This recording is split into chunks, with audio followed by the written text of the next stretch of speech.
ಈಗ ಮೂಡಿಗೆರೆ ವಿಧಾನಸಭಾ ಕ್ಷೇತ್ರ ಆ ಭಾಗದಲ್ಲಿ ಸಾಕಷ್ಟು ಜನ ಜನತಾದಳ ಪಕ್ಷವನ್ನ ಕಟ್ಬೆಳೆಸಿರ್ತಕ್ಕಂಥ ಪ್ರಮುಖ ಮುಖಂಡರುಗಳ ಅಭಿಪ್ರಾಯದೊಂದಿಗೆ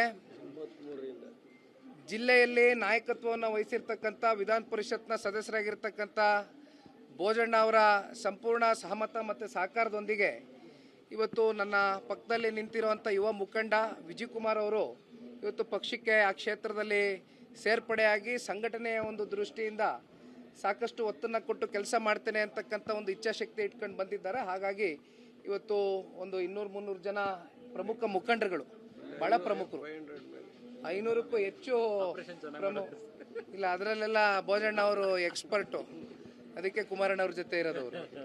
ಹಾಗಾಗಿ ಆ ವಿಚಾರಕ್ಕೆ ಸಂಬಂಧಪಟ್ಟಂತೆ ಇವತ್ತು ಪಕ್ಷ ಸಂಘಟನೆಗೆ ಬಂದಿದೆ. ಸರ್, ಒಂದು ನಾಗೇಂದ್ರ ರಾಜೀನಾಮೆ ವಿಚಾರ ಸದನದಲ್ಲಿ ಚರ್ಚೆ ಮಾಡಿದ್ರಿ, ಹೋರಾಟ ಮಾಡಿದ್ರಿ.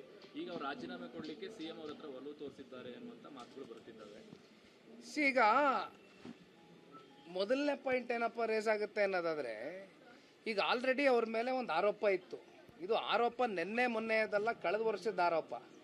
ನಾವು ಎಷ್ಟೋ ಸಲ ಹೇಳಿದ್ದೀವಿ, ನಾವಲ್ಲ, ಹಿಂದಿದ್ದಂಥ ಮಾನ್ಯ ಮುಖ್ಯಮಂತ್ರಿಗಳೇ ಸದನದ ಒಳಗಡೆ ಕಲಾಪದಲ್ಲಿ 189 ಅಲ್ಲ 87 ಕೋಟಿ ಹೌದು ಮಿಸ್ಅಪ್ರೋಪ್ರಿಯೇಟಾಗಿ ಫಂಡ್ಸು ಮ್ಯಾನೇಜ್ಮೆಂಟ್ ಆಗಿದೆ ಅಂತಕ್ಕಂಥದ್ದು ಅವರೇ ಒಪ್ಕೊಂಡಿದ್ದಾರೆ.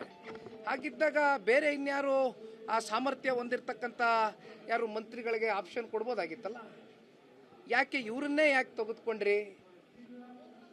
ಇದಕ್ಕೆ ಇವತ್ತು ಸರ್ಕಾರ ಉತ್ತರ ಕೊಡಬೇಕಾಗಿದೆ. ನೋಡಿ, ಇದು ಒಂದು ವಿಚಾರನ ಇಟ್ಕೊಂಡು ಇವತ್ತು ಬರಗಾಲ, ನಾವು ಕಲ್ಯಾಣ ಕರ್ನಾಟಕ, ಕಿತ್ತೂರು ಕರ್ನಾಟಕ ಎಲ್ಲ ಭಾಗಕ್ಕೂ ಕೂಡ ಪ್ರವಾಸ ಮಾಡ್ಕೊಂಡು ಬಂದಿವಿ, ಒಂದು ತಂಡ ರಚನೆ ಮಾಡಿ. ಅಲ್ಲಿ ರೈತರು ಬೀದಿಲಿದ್ದಾರೆ, 3000ಕ್ಕೂ ಹೆಚ್ಚು ಜನ ರೈತರು ಇವತ್ತು ಆತ್ಮಹತ್ಯೆಗೆ ಶರಣಾಗಿದ್ದಾರೆ. ಆದರೆ ಕಳೆದ ವರ್ಷ ಅತಿವೃಷ್ಟಿ ಆಯಿತು, ಬೆಳೆ ಎಲ್ಲ ಹಾನಿ ಆಯಿತು. ಇಂಥ ಸೀರಿಯಸ್ ಟಾಪಿಕ್ಸ್ ಬಗ್ಗೆ ಡಿಬೇಟ್ ಆಗಬೇಕಾಗಿತ್ತು, ಬಿಡದಿ ವಿಚಾರ ಪ್ರಸ್ತಾಪ ಆಗಬೇಕಾಗಿತ್ತು, ನೈಸ್ ವಿಚಾರ ಪ್ರಸ್ತಾಪ ಆಗಬೇಕಾಗಿತ್ತು.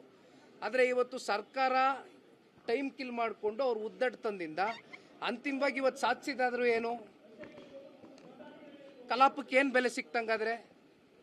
ಜನರ ವಿಚಾರ ಚರ್ಚೆ ಆಗಬೇಕಾಗಿತ್ತಲ್ಲ, ರೈತರ ವಿಚಾರ ಚರ್ಚೆ ಆಗಬೇಕಾಗಿತ್ತಲ್ಲ. ಈಗ ರಾಜೀನಾಮೆ ಕೊಡಿಸ್ತಕ್ಕಂಥದ್ದು ಆಗತ್ತೆ ಅನ್ನುವಂಥದ್ದು ಬೆಳಗ್ಗೆಯಿಂದ ಕೂಡ ಚರ್ಚೆ ಆಗ್ತಾ ಇದೆ. ಬಹುಶಃ ರಾಜೀನಾಮೆ ಕೊಡ್ತಕ್ಕಂಥದ್ದು ಆಗಬೇಕು. You should take up that responsibility. ರಾಜ್ಯದಲ್ಲಿ ಪಾರ್ಕ್ಗಳಲ್ಲಿ 5% ಜಾಗವನ್ನು ಬಳಸೋದಕ್ಕೆ ಈಗ ಸರ್ಕಾರ ಮುಂದಾಗಿದೆ, ನಿಂತಿದೆ. ದಿನೇ ದಿನೇ ದೊಡ್ಡ ಮಟ್ಟದಲ್ಲಿ ಆಕ್ರೋಶಗಳು ಶುರುವಾಗಿದೆ. ಮತ್ತೆ ಎಲ್ಲ ಅಸೋಸಿಯೇಷನ್ ಕೂಡ ಮನವಿಗಳು ಕೊಡ್ತಾ ಇದ್ದಾರೆ. ಈಗ ಸಾರ್ವಜನಿಕರ ಆಸ್ತಿಪಾಸ್ತಿಗಳು ಲೆಕ್ಕಾಚಾರ ಇದು ಪಾರ್ಕ್ಗಳು. ಈ ಪಾರ್ಕ್ಗಳನ್ನ ನೀವು ಈ ರೀತಿ 5% ಬಳಕೆ ಮಾಡ್ಕೊಂಡ್ಬಿಟ್ರೆ ಮತ್ತೆ ಬೆಂಗಳೂರು ನಗರದಲ್ಲಿ ಇನ್ನೇನು ನೋಡ್ಬೇಕು ನಾವು? ಬೆಂಗಳೂರು ನಗರ ಅಂದರೆ ನಾವು ಗ್ರೀನ್ ಸಿಟಿ, ಗಿಡ ಮರಗಳಿರ್ತಕ್ಕಂಥ ನಗರ. ಇವತ್ತು ಪಾರ್ಕ್ಗಳನ್ನು ಕೂಡ ನೀವು ಈ ಥರ ಆವರಿಸ್ಕೊಂಡ್ಬಿಟ್ರೆ ಮತ್ತೆ ಇನ್ಯಾವ ರೀತಿ ನೀವು ಆಡಳಿತದಲ್ಲಿ ನಿಮ್ಮ ಆಲೋಚನೆಗಳಿದೆ? ಬೇರೆ ಮಾಡುವಂಥ ಕೆಲಸ ಮಾಡ್ಬೇಕಣ್ಣ, ಇವೆಲ್ಲ ಬಿಟ್ಬಿಟ್ಟು ಮಾತಾಡ್ತೀನಿ. ಸಿದ್ಧಗಂಗಾ ಮಠದ ಆಸ್ತಿ ಕೂಡ ಹೋಗಿದೆ 8 ಎಕರೆ ಅಂತ ಸಿಎಂ ಅವರನ್ನು ಭೇಟಿ ಮಾಡಿ ಇವತ್ತು ಸ್ವಾಮಿಗಳು ಚರ್ಚೆ ಮಾಡಿದ್ದಾರೆ. ನೈಸ್ ವಿಚಾರ. ಅದೇನೋ ನನಗೆ ಗೊತ್ತಿಲ್ಲ ಅಣ್ಣ, ತಿಳಿದು ಮಾತಾಡ್ತೀನಿ ಇದ್ರ ಬಗ್ಗೆ. Okay, thank you.